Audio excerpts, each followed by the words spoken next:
Well, I'm down here in the meatpacking district, Lower Manhattan, having just left the Sony Global Press event announcing the A6300 and three new G-Master lenses, the 24-70mm 2.8, the 85mm 1.4, and the 70-200 2.8.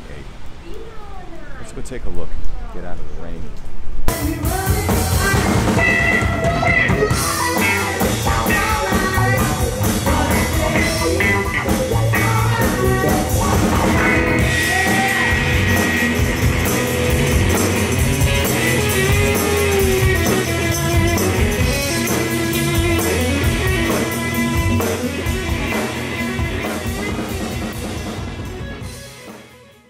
Internal 4K recording compact camera like this with 120 frames per second covering almost the entire sensor, an extra stop of low light sensitivity, 14 stop dynamic range with S-Log3, which, okay, I'm one of those people who would rather just capture it straight out of the camera, but many of you are not like that. Reinforced lens mount, a mic line input,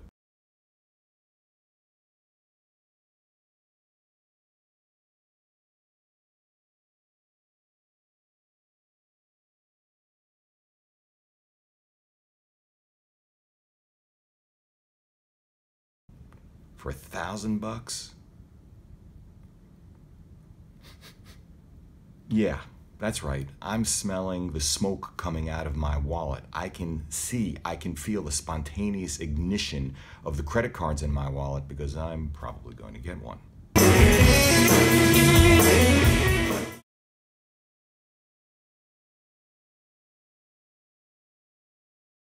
Sony has established what are known as BHAGs, big, hairy, audacious goals. They're not content to be dominant in the sensor space. They are now looking to build unparalleled optics as well. They made a big point of a baseline of 50 line pairs per millimeter resolution. With the 2.8, they're very clear about what the market is telling them. Yes, there has to be bokeh. And the 85mm 1.4, which is a big hairy lens, is fascinating because they're willing to put that into an already crowded field of their own Sony 90mm f2.8 macro, the Zeiss Batis 1.8, the Milvis 85mm, 100mm. I mean, this is very, very interesting.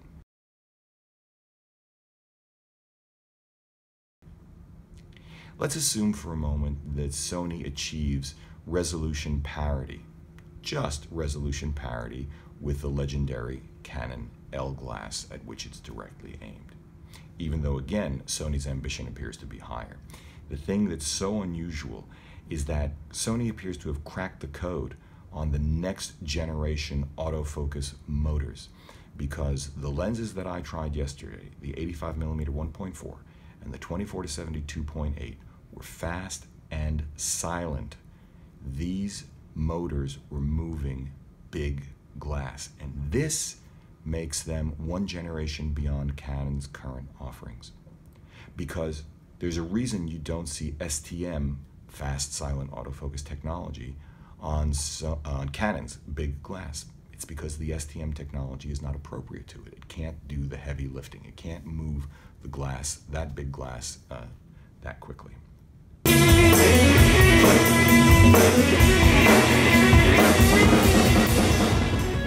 Back in 1997, Steve Jobs returned to Apple. And if you Google or just look on YouTube, you will find the video of him talking to Apple staffers about their about-to-be-released Think Different advertising campaign. And in the course of that video, you will see that Jobs says Apple has one of the best brands in the world, one of the top 6 or 7. And he compared that to Nike, Coca-Cola, and Sony. Sony is very clear now, clearer than I have ever seen, about what their mission is in the imaging business. They call it Kondo, which is emotional engagement, fulfilling one's curiosity. That really hit me very hard, and it may not for you, which is fine. Here's the thing.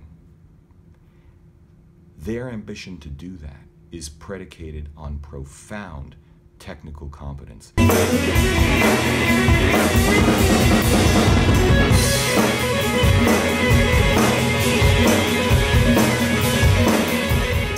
If Sony is able to appeal to the emotions and do it seamlessly, which it cannot yet do technically, there are still issues with the menus and the ergonomics. They're not awesome.